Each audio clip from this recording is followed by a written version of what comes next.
Morning and welcome to another edition of the Astro Weather. I'm Robert Phoenix, and you are supposedly you. Last time you checked in, how was that going? Just coming off a pretty cracking serious sports last night, right here on this channel. If you haven't checked it out, it's good. It's really good. I mean, we break down the astrology of Angel Reese and let's see, Olivia Dunn from LSU and Greg Popovich and Conor McGregor, and they're all about current themes, current stories, some of which even transcend sports. When you talk about somebody like Conor McGregor and what's happening right now in Ireland and the rest of Europe and the rest of the Western world, as we are flooded with the so-called replacements, who are supposedly going to be the next group of people that will occupy these lands in the Great Reset. How's that for starting off your Astro Weather today? Getting into a little Sagittarian vibe. That's what we're doing here. Bringing a little bit of the truth crack at the beginning of the day. How is everybody? And if you're not waking up right now, and this is not an early part of your day, I hope your day has been, at the very least, enlightening, and at the very best, downright enjoyable. And then we get into the whole idea and concept of joy. Are we even allowed to have joy in our current time? It almost feels at times like we're cheating the system when we experience joy. Maybe that's some of the most subversive activity that we can engage in, is to experience joy in our lives. So as we move into the season of jocularity, excess, abundance, ribald behavior, allow yourself a little bit of joy to creep in on your day. All right, we got a good group here. Dorian McLean is fantastic this morning. That's good. Tessa, look at that. We got Tessa in the house. Tessa, I got to bring you up here. The great Tessa Dick. Check in. I got to get you back in the Friday forecast, Tessa. We got to check in with you. It's been too long. It's good to see you. Give Tessa a nice little welcome there to the chat. Let's see. Moon Sprout's here. What's going on, Moon Sprout? I'm going to put this up here because my buddy Ryan, the head of the Introspective Woodworkers Union of the World, well, he likes to remind me that we have to hit the like button. You have to hit the like button. It's really important because we're in a constant war. It's like a game. We're in a game with the algorithms, right? So we have to out-algo the algorithm, and that helps this show get placed into people's feeds and where people find out about it. And that's how you grow and build a channel, which theoretically after 13 years or so that I would know about. But it's always a good lesson for me to remind myself and to remind you in order to do that. So thank you very much for supporting the show. Let's see. Monice Phoenix. Good morning to you, Monice. Always hit the like. Hey, road trip. What's going on? Must be the post-lunar hangover, but my neighbors are catfighting this morning. Yikes. Well, if your neighbors are cats, that's not a bad thing. But if they aren't cats, well, it's a little early in the day for that. All right, why don't we drop into some Astro Weather? And let's see, I gotta do this thing, which is to put my content in the tab.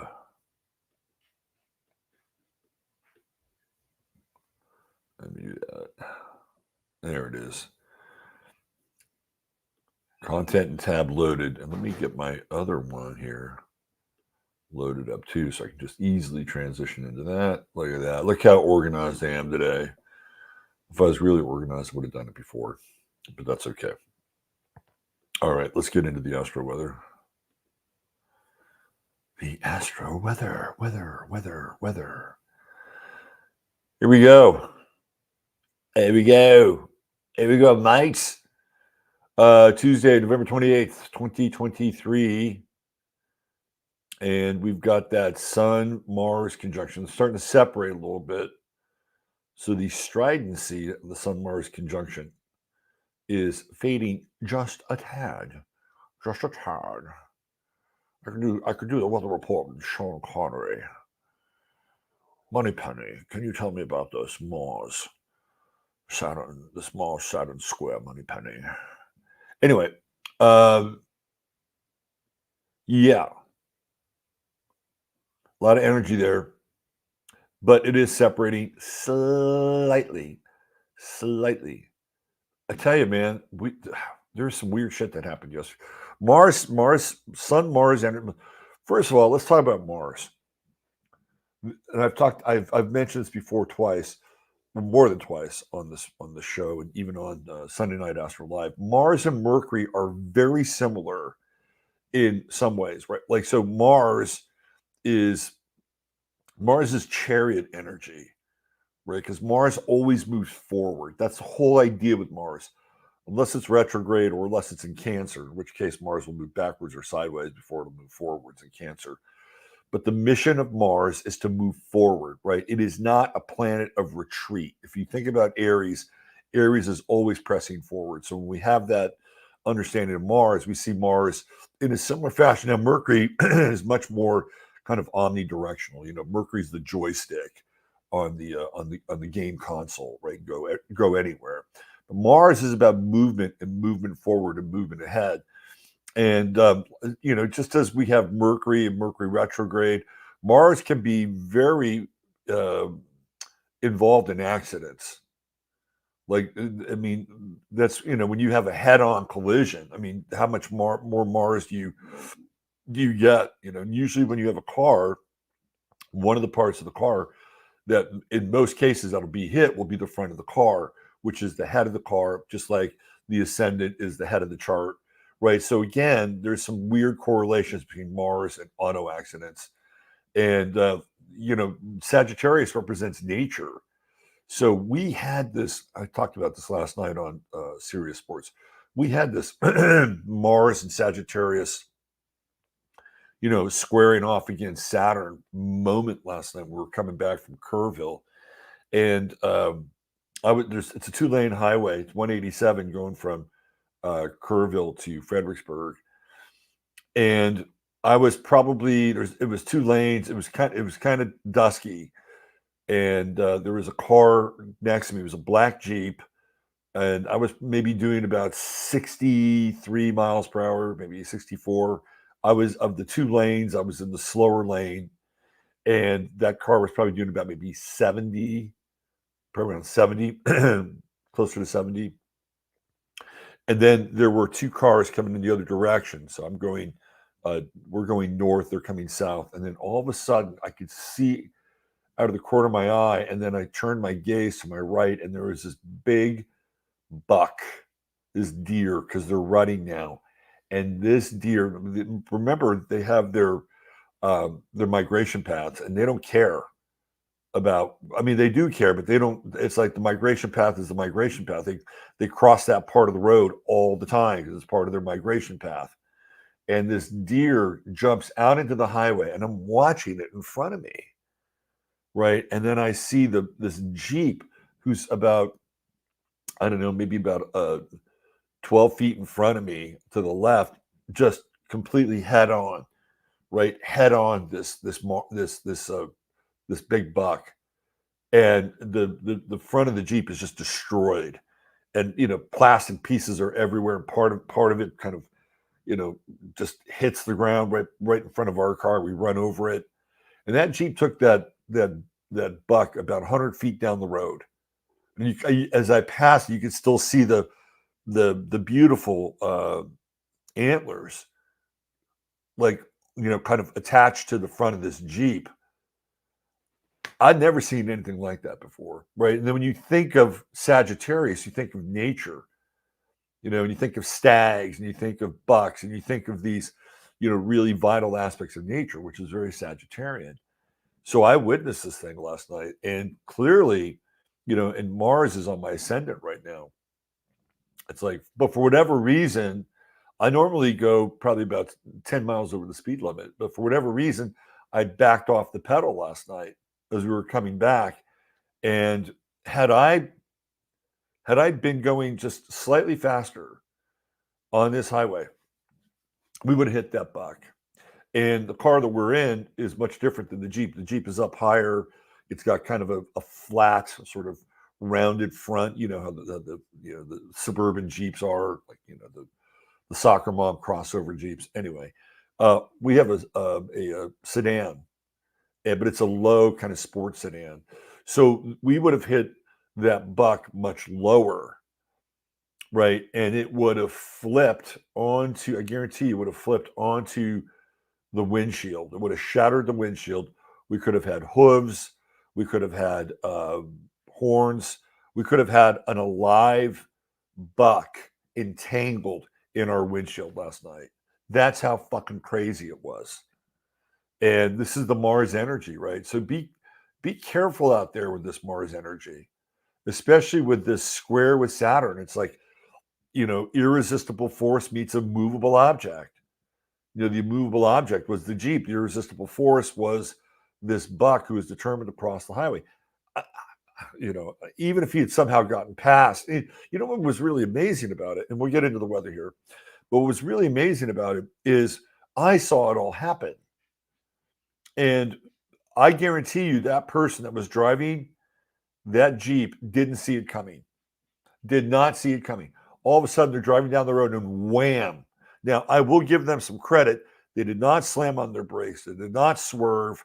Like, they had the presence of mind to just keep going, which was important, because if they had slammed on their brakes or swerved, we still would have been in the traffic path of that car, of that vehicle. I mean, it was, I've lived here in the Hill Country for 5 years, and I've never seen anything like that in the 5 years that I've been here. I'm just going to call it astrological right there. It is astrological. So, man, be careful out there on the roads. I'm just telling you, especially here, immovable force meets immovable object meets irresistible force, right? Immovable object, irresistible force right there. Now, how that translates into your life today, do you want to be the deer, or do you want to be the Jeep? Right? Because that's kind of what we're dealing with here with Mars and even the sun. This is very intense. This is very hardcore, strident energy. Now, there's some interesting outs. We have this Mars sextile going on with Pluto, right? Again, by degree. That's been happening for a while. It's gonna move out of there fairly short. The sun is kind of at the edge of that wide sextile, but Mars is definitely kind of in place here. So when you get into a Mars Pluto sextile, you kind of want to find the easy way out, right? When I say easy way out, you want to find a point of release that is not beating your head against the wall, that is not having the irresistible force meeting a movable object. So it's the exploration of, David Hawkins wrote this book, Power versus Force, right? This is force. This is power. The sextile is power.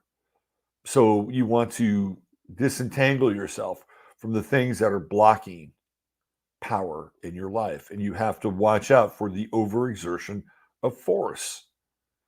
And this is, when we get into Pluto, sometimes we have to be aware of our motivations with Pluto. But I feel like it's clean. I feel like today there's clean energy. If you need to take action,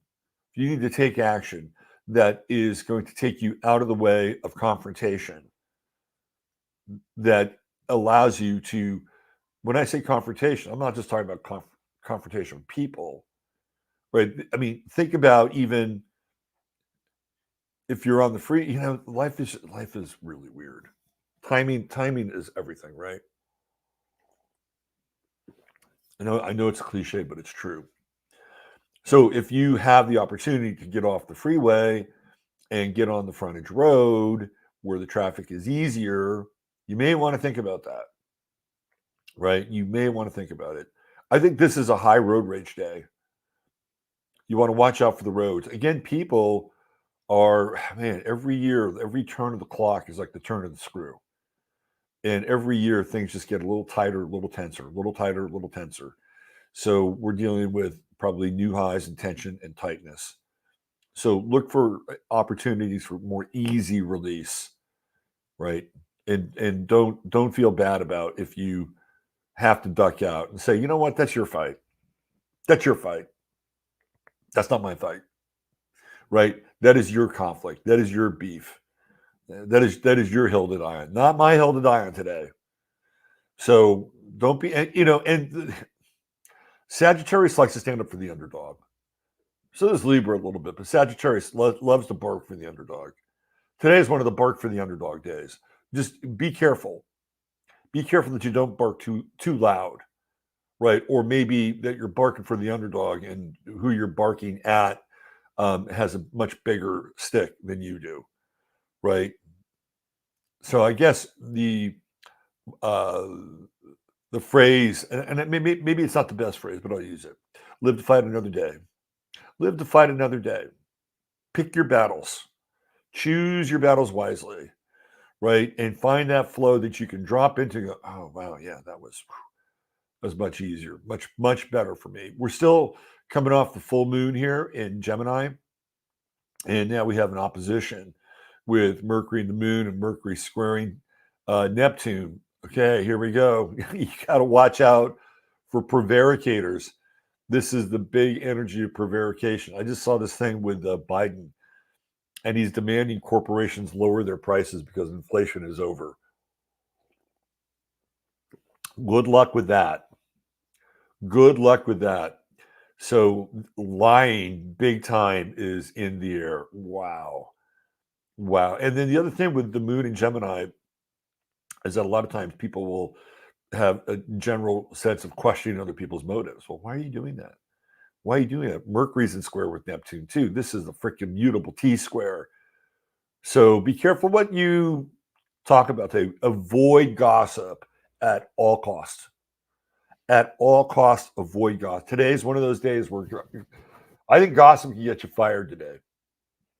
So avoid gossip at all costs. That's not great for the menu, right? However, having authentic, valid conversations with people instead of chirping around about who somebody is or what they're talking about or what they're doing, blah blah blah. Talk to them. Talk to them. Today's one of those days where it's actually rewarded if you have direct conversations versus peddling innuendo. Like today is not a great day. Even innuendo is not great today, right? When the moon moves into Cancer, I guarantee you, if you indulge in that behavior, you're gonna feel it. You're gonna hear about it. You're gonna feel it. It's gonna be like, oh shit. Especially that Moon Pluto opposition. Now, for those of you in the workplace, pay very close attention to me here. Very close attention, because your actions and your thoughts and your words, if they are not aligned and conscious, can get you fired. Because we're going to have this Moon Pluto opposition coming up here. And it's all loaded with this T square. So you got to be very, very conscious and aware about what you're talking about. And it's so easy, right? Gemini is fast. Mercury and Sagittarius, it's fast, right? It's a different kind of fast, but it's fast. And then that T square with Neptune, it's all mutable.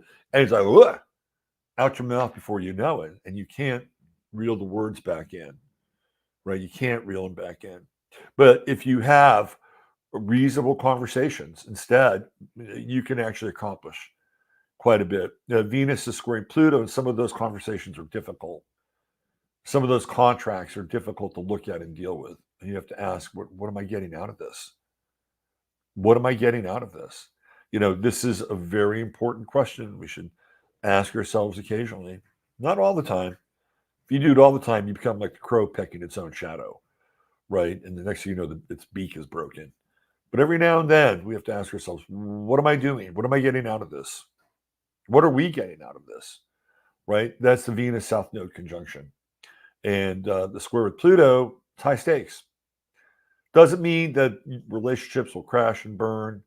and die, right? But with the Venus Pluto square, they can be reborn. Now remember, Venus Pluto squares in relationship are in it to the end, till death do you part. Sometimes it's good, sometimes it is extremely counterproductive and deeply toxic. Only you know how that works out for you. We have Pallas going into Scorpio. Deep, deep psychological insight on the table for everybody. So Pallas is always about pattern recognition. In the water signs, it's deep, intuitive, psychic. In Scorpio, it is figuring out kind of where things are going, right? So put your antenna on, your high beams on, and scan the periphery, scan the horizon. It's interesting. I mean, ever since Mars went into Sagittarius, um, I've been watching a lot of videos about firsthand accounts in Vietnam. It's been fascinating to watch these guys tell their stories. And after listening to a lot of their stories, my thoughts on Vietnam have changed considerably. Not that I never disparaged the soldiers that fought in Vietnam, which unfortunately many people in the States did. It's like, it was really interesting. It's like while they were away fighting the war, right? It was like the U.S. got like dropped into a mind control program. That's exactly what happened. And by the time they came back, it wasn't the same country. It wasn't even the same fucking country. Like they're leaving around 1962, 63, and then they come back and it's like they can't even relate to what's going on in the United States. It's so fascinating to see how quickly that change happened. And there's nothing here that I'm trying to break any new ground with. I just noticed that since Mars has gone into Sagittarius, I've been watching all these Vietnam firsthand account videos, and they're fascinating, absolutely fascinating. And I think it has to do with Mars and combat and conflict, and especially abroad in a place like Vietnam. Anyway, let's get into our True Hemp Science star of the day, which I think is a good one. So your True Hemp Science star of the day is Anna Nicole Smith, who, as you can see, takes her place amongst the blonde bombshell pantheon of American sex symbols. Of course, we know that Marilyn Monroe and who else? What's her name? Oh God, Jane Mansfield. They're all kind of predating her, and she's the brand, right? She's the blonde, buxom brand as America's new sex symbol of the late 20th century. I think there's a few more other blondes in there, but I'll tell you who is a great sex symbol. She's English. Diana Dors. Diana Dors was England's answer to Jane Mansfield, but I digress. Anyway, so what's special about Anna Nicole's chart? What can we see? Well, she's a Libra rising. And what do we see there? We see the moon in Libra, and we see Venus in Libra. And boy, they're Kazimi, they're right on top of each other. Right. So she's ruled by Venus, literally ruled by Venus. I mean, it's almost like you're overwhelmed by Venus with Anna Nicole Smith. And people that have, especially women who have moon on the ascendant, so men as well, women who have moon on the ascendant, Cancer rising, there is big chests. Big chests. Like my son is a Cancer rising, he's got a big barrel chest. Right? Women who have Cancer rising or moon on the ascendant generally tend to have large boobies. Now, there's always the exception, but by and large, I'm just telling you, right? The breasts are highlighted, the chest is highlighted because it's the moon, it's the nurturing principle, right? And of course, what do we have with Anna Nicole Smith? Right there. So and it's locked into her identity, and it's also locked into her relationships. How does she get what she wanted in life? She got what she wanted in life by occupying her first house and being like a goddess, or whatever you think of Anna Nicole Smith. Like if I didn't tell you, if you didn't know that this was Anna Nicole Smith and you just looked at this person, and based on what I'm talking about, and I said, well, this picture was taken pre-Instagram, pre-filters, pre-filler, you would look at her and go, wow, that is a definition of a god. She looks like a goddess, right? I mean, it's almost overwhelming. And this is what you get here on the ascendant. And, she had her kind of 12th house side, right? And her 12th house side with Pluto and Uranus, but mostly Pluto, is that she winds up marrying this old dude. And it's clear she's marrying him for his money. And, that's very Plutonian in the 12th house. And people with Pluto in the 12th house, just like we've talked about with people with Sun in the 12th house, they have something to prove, right? They want to show the world something deep. Deep is pushing them to, break out of that 12th house. And I can also tell you that she's somebody who's probably traumatized and wouldn't be too far afield by looking at the father in her chart with Saturn in Aries, the highest planet. She married an old dude, right? Here's Saturn, right? She married an old guy and got into a big beef with his family, Mars in Capricorn, the 4th house, about his will.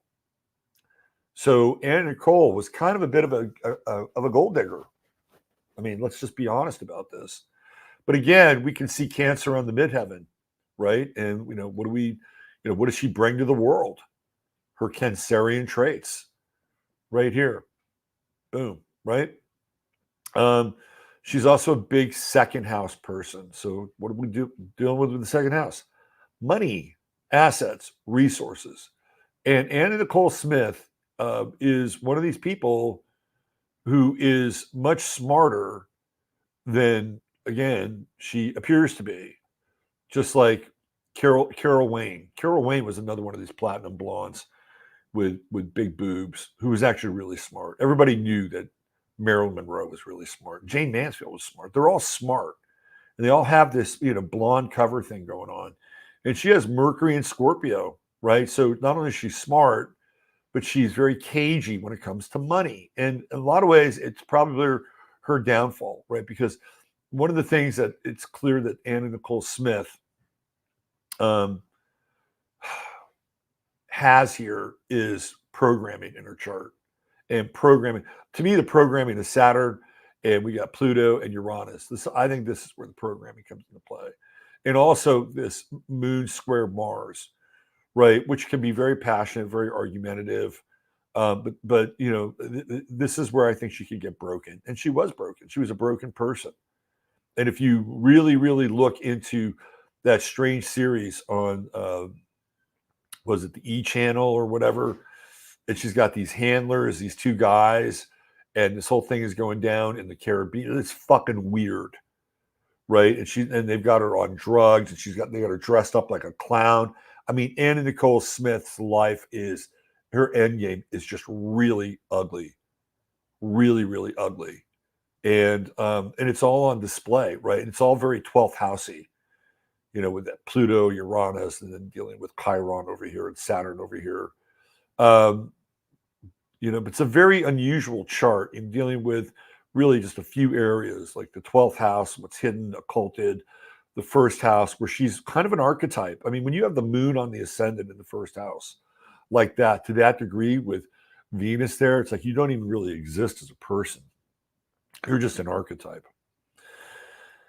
Anyway, and then more, she got way out over her skis and wanted more with that Sun Jupiter square.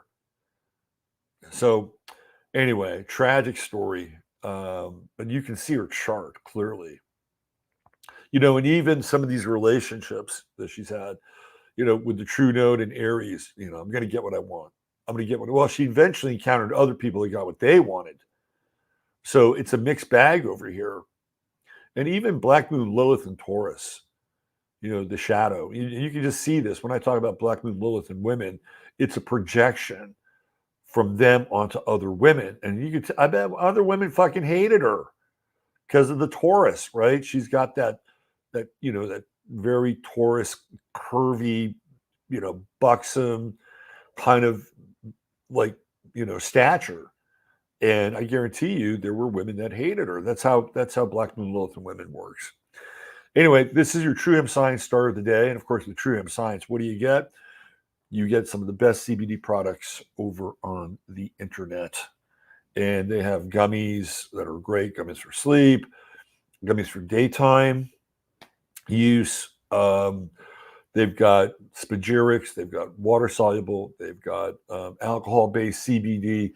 There is a variety of blends that you can tap into. They also have topical stuff. They've got pet sounds, which is CBD for your pet. Everybody should have that, by the way. Everybody should have pet sounds in your animal's medicine cabinet. Because man, animals are having a hard time right now. Jeez. Not excluding the fucking deer from yesterday, but pet sounds wouldn't have helped that deer. Maybe the driver. So you spend $100 or more, and what do you get? Well, if you type in 15MINS, 15MINS, right down there, $100 more, you will get a free goodie bag with your True Hemp Science products, right? So Chris will put together a nice little goodie bag for you. And $150 more get you free shipping, always a 30-day money-back guarantee. TrueHempScience.com, your online source for all things CBD. 15MINS is your code for any purchase of $100 or more. And with that, boys and girls, we are at the end of today's Astro Weather. Thanks for being here. I'll be over on Boxcast. Let me see if I can get the link in here on Boxcast. I'll be on Boxcast in about half an hour, a little over half an hour.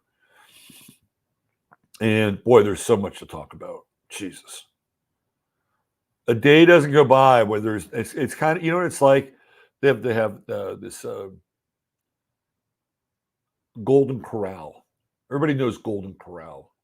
The news cycle is like it's like going to the Golden Corral every day, right? There's just tons of shit there for you to consume, and not all of it is very good for you, right? But you can't turn away from the cornucopia of choices and influences that are just sitting right in front of you on a daily basis.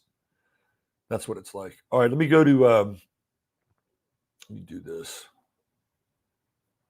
Let me see if I can get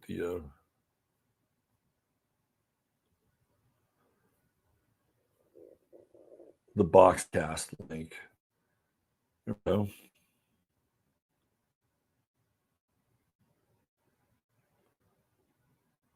I think maybe it's in the. Oh man, hold on. No. Anyway, I'll have the link up there tomorrow. I think perhaps Tom or Ryan might have dropped that in. Hopefully.